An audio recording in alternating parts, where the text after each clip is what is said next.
Ooh, what is up, you guys? Sam Dog, the infamous 253 coming at you guys with Dallas Stewart on the speakerphone. Dallas, how you doing? Pretty good. Yep, Dallas, you went 8-7 and I went 9-6 on week 11. It feels good to be home, and now we are on to week 12 of the 2025 season with our week 12 picks. Starting it off, we got Thursday, and the teams on the bye this week are the Denver Broncos, the Los Angeles Chargers, and the Dolphins and the Commanders, who just played each other in Madrid, Spain. So those are the teams on the bye week this week, including the two teams that played in Spain. And now let's get it started. All right. First off, we got the Buffalo Bills on Thursday Night Football going to Houston to take on the Houston Texans. The Texans took care of their business against the Tennessee Titans, and the Buffalo Bills, they were in a tight game with the Tampa Bay Buccaneers, but ultimately pulled away. And Josh Allen had like 6 touchdowns in that game, Yeah, their offense exploded after getting shut down against Miami the week before. which tells you just how pissed they were before that. But Yeah, yeah, I'm gonna go ahead and I'm gonna take the Buffalo Bills to continue to keep it rolling and get back in the race for the AFC East. So I'm taking the Buffalo Bills. yeah, I'm taking Buffalo as well to get to 8-3. Not really that impressive of a performance by Houston last week. I know they were without CJ Stroud, but they still should have won by more Yeah. All right. Up. against a really bad Titans team. Yeah, I agree. Anyway, ooh. Up next, we got the Indianapolis Colts going to Arrowhead, going to Kansas City to take on the Kansas City Chiefs.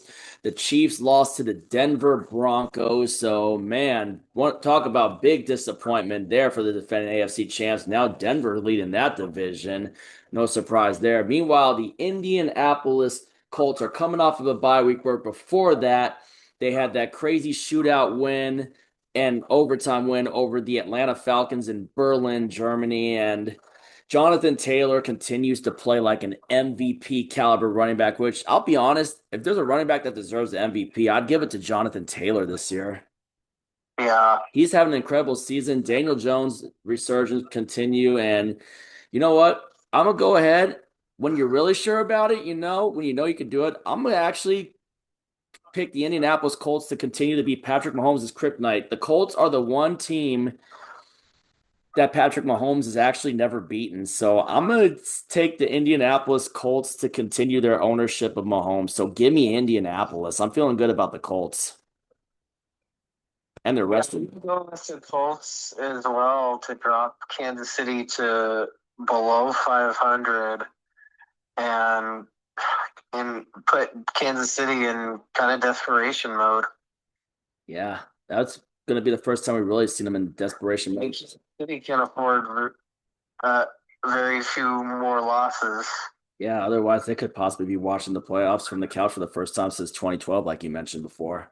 No, 2014. It was actually 2014. 2014. Yeah, Looked it up. Yeah, yeah, good thing. Yeah, 2014. yeah. Whew. When they went 9-7. Yeah.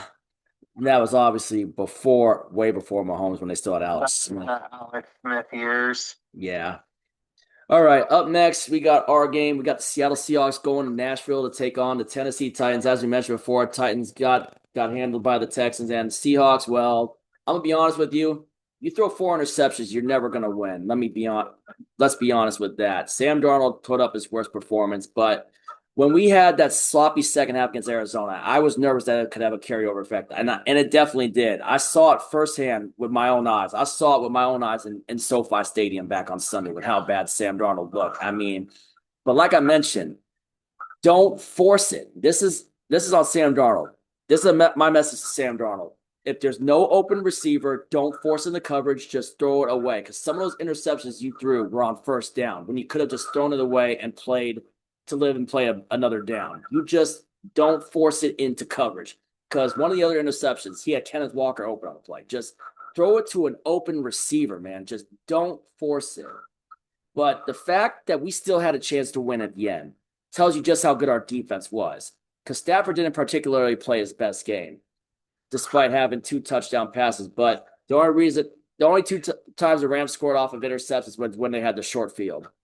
And one of the interceptions, they didn't cash it because Puka Nacua got stripped by Kobe Bryant and Drake Thomas recovered it.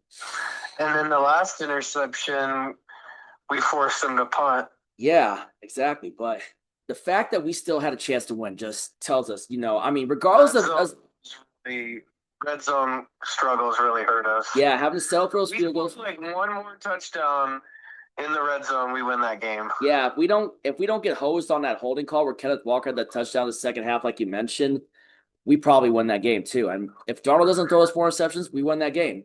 Have to settle for that field goal before half was huge too, because we could have really put pressure on them Exactly. to start the second half. But something, and I mean, we're just getting it out the way now because obviously when we have to talk about the Rams when they play for their game against Tampa Bay. But yeah, Seahawk wise, they're going to be going into this game very pissed off because they know they could beat the Rams. They know that they probably could have beaten the Rams and they should have beaten the Rams if not for Sam Darnold's turnovers. Granted, I'm not putting that loss on Jason Myers because that was a very tough kick at the end.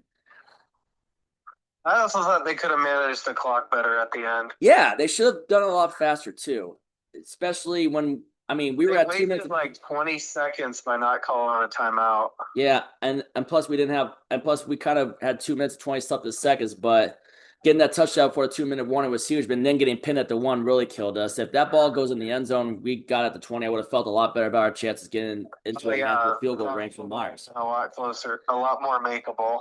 But yep, going in this game, Seahawks are going in pretty pissed off, and Tennessee, worst team in the league. So yeah, Seattle Seahawks lock of the week. Yeah, I'm going with Seahawks. Yeah, I'm locking them up. I just think they take out all their frustrations out on Tennessee. Granted, Tennessee has hung in there a few games this year, but they're clearly the worst team in the league. This one should not even be close. And just pounce on them early. Just blitz them early like you did Arizona and Washington. Just give them no life. Because if you come out flat and the longer you let them hang around, the more they feel like they have a chance. Yeah, you gotta end this one early. Yeah, and I don't want to see any more sloppy play in the second half again. Just like that Arizona game. No sloppy play because that sloppy play had a carryover effect. And I want to see a turnover-free game from Sam Darnold, as in no interceptions. And if you don't have an open target, don't fucking force it. That's all I got to say. Don't force it. I mean, this has to be like your easiest game of the year. You cannot waste this. You couldn't have asked for a better team to face after a frustrating loss. Yeah, exactly. So yeah, Seahawks lock of the week. All right. Up next, we got the Minnesota Vikings going to Green Bay to take on the Green Bay Packers. The Vikings lost to the Chicago Bears. The Bears got their revenge from week 1. And Caleb Williams just continues to be super impressive. And meanwhile, the Green Bay Packers are freaking last week the Packers freaking only escaped by 7 points to the New York Giants. And they had to face Jameis Winston. But the fact that they were still hanging with it with Jameis Winston, man, it's kind of crazy, man.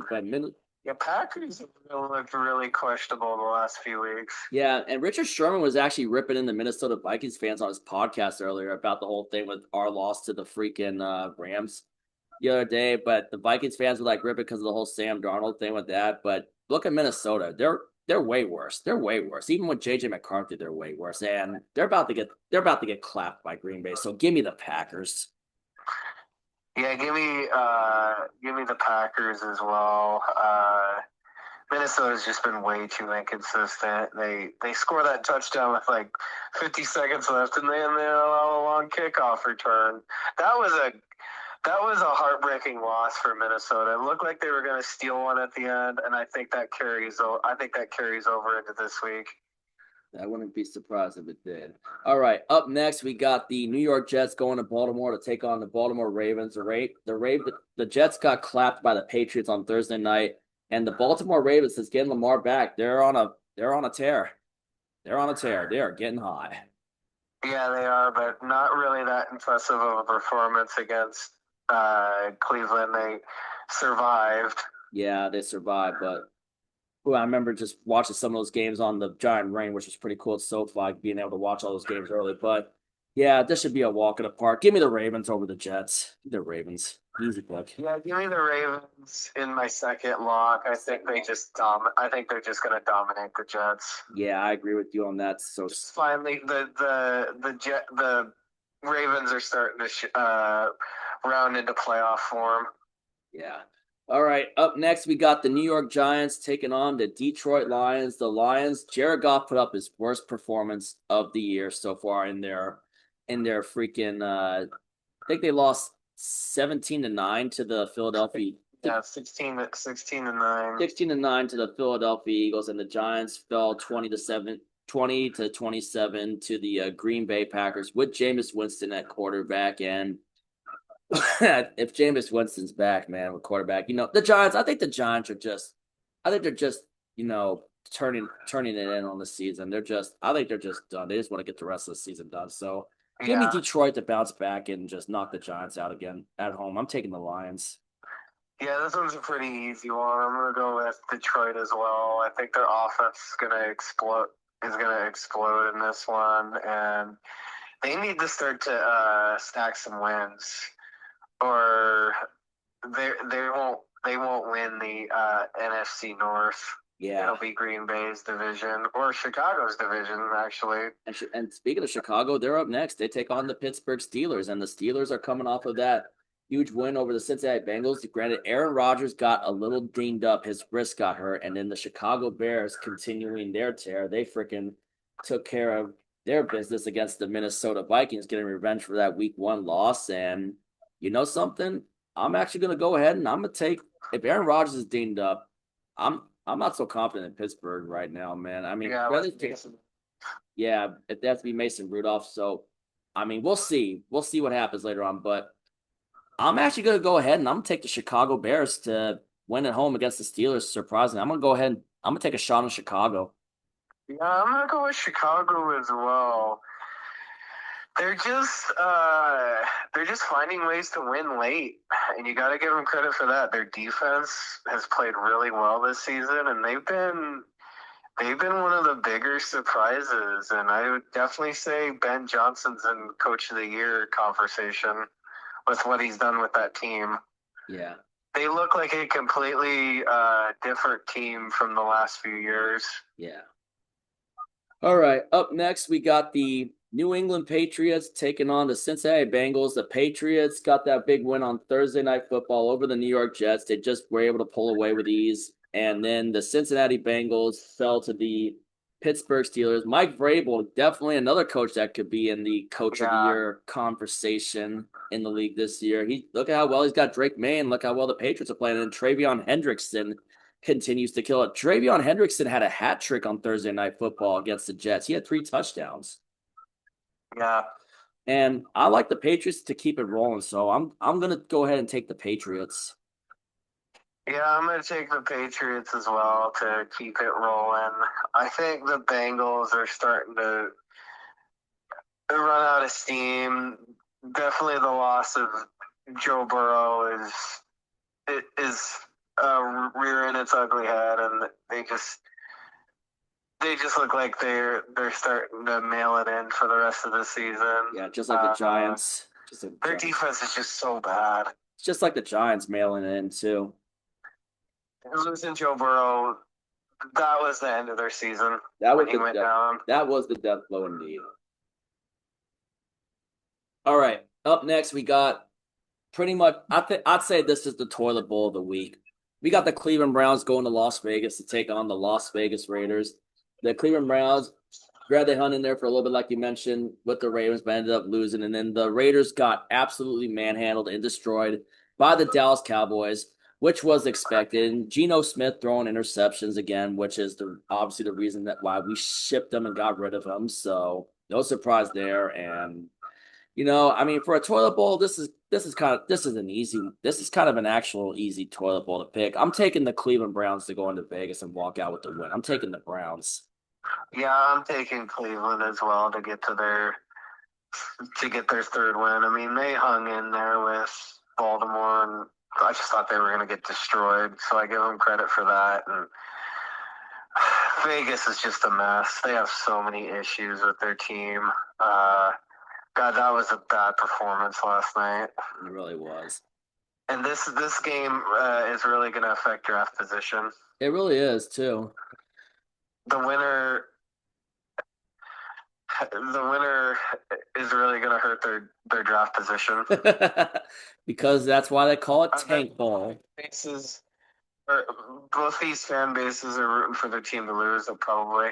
Probably now at this point, I would agree. You hate to say that. You just hate to say that about your team, but if you're a Cleveland or a Las Vegas fan, you're rooting for your team to lose this game. Yeah. All right. Up next, we got the Jacksonville Jaguars going to the desert, going to Arizona to take on the Arizona Cardinals, who just got absolutely manhandled by Brock Purdy and the San Francisco 49ers. And the Jacksonville Jaguars, surprise, they came out and they just absolutely shredded and destroyed the Los Angeles Chargers back in Duval. The Jaguars, that was unexpected. Totally whiffed on that pick for the Chargers. I was talking to Paul Sylvie about that at SeaTac Airport the other day when we got back from Los Angeles in the baggage claim about how I whiffed on that pick, how you and me whiffed on that pick, Dallas. Oh wow, you saw Paul Sylvie at the airport? We were on the same flight back home from LA. Oh wow, that's kind of cool. And we were talking about the baggage claim, how we whiffed on that pick. That pick as bad as we whiffed on the Cincinnati Pittsburgh pick also. But yeah, that was an impressive performance by Jacksonville. Yeah. That came out of nowhere. And Cardinals look like they're pretty much just mailing it in for the season too. They want to just clean house. I think all the Cardinals fans, they want just everybody in the coaching staff and front office gone with how bad things are going with Arizona. And like I've said before millions of times, Josh Sweat has to regret signing there. I bet he wishes he was still with Philly. Yeah, and it just looks like they've mailed it in and are trying to get a top 5 pick. Agreed. Give me Jacksonville just go into the desert and just continue their momentum off of that big blowout win of the Chargers. I'm taking the Jacksonville Jaguars. Yeah, give me Jacksonville as well to get to 7-4 and still maintain their lead in the, or no, still kind of stay in the race. I would say in the AFC South, but it's going to be hard for them to catch up to Indianapolis. But they haven't played. They still play Indianapolis twice, so we'll see what happens there. But the Colts are clearly. But yeah, this one's a pretty easy one. Yeah. All right. Up next, we got the Philadelphia Eagles going down to Jerry World to take on the Dallas Cowboys. The Eagles struggled it out, but managed to pull it out in the end against the Detroit Lions. And the Cowboys handled the freaking Las Vegas Raiders with ease in Las Vegas as expected. And yeah, NFC East rivalry, and I still like Philly better in this one. I think they'll get a better outing this time around. But we'll see what Dallas does. I mean, but I'm gonna go ahead and I'm gonna take the Philadelphia Eagles. Yeah, I'm gonna go with the Eagles complete the sweep. To complete the sweep. And I expect their offense to finally get going. Their offense has not looked good for the last few weeks. Once they can get their offense going, they're going to be a dangerous team. And that defense is playing lights out right now. And Jalen Carter, don't spit on Dak Prescott this time, or whoever. Yeah, because it almost cost them in week 1 in the kickoff game. It's a surprisingly closer game than what I thought it was going to be. Yeah. All right, up next, we got the Atlanta Falcons going to New Orleans to take on the New Orleans Saints. Michael Penix is on the IR, and so they're going to have to go Kirk Cousins here. And the New Orleans Saints are coming off of their bye week where they got a surprising win over the Carolina Panthers in Carolina. And the Falcons, they fell to the Panthers in our split in overtime. Yeah. Back-to-back OT losses for Atlanta. Yeah, and Rams fans got to be happy about that because this is going to heavily affect the Rams picks since they made that trade in the draft, in the recent draft. So the Rams have their draft picks, so Rams fans going to be happy about that. But Kirk Cousins and freaking Tyler Shough, man, I got to give the edge to Kirk Cousins in this one. So I'm going to go ahead and I'm going to take the Atlanta Falcons to get a win over the Saints here. I'm taking the Falcons.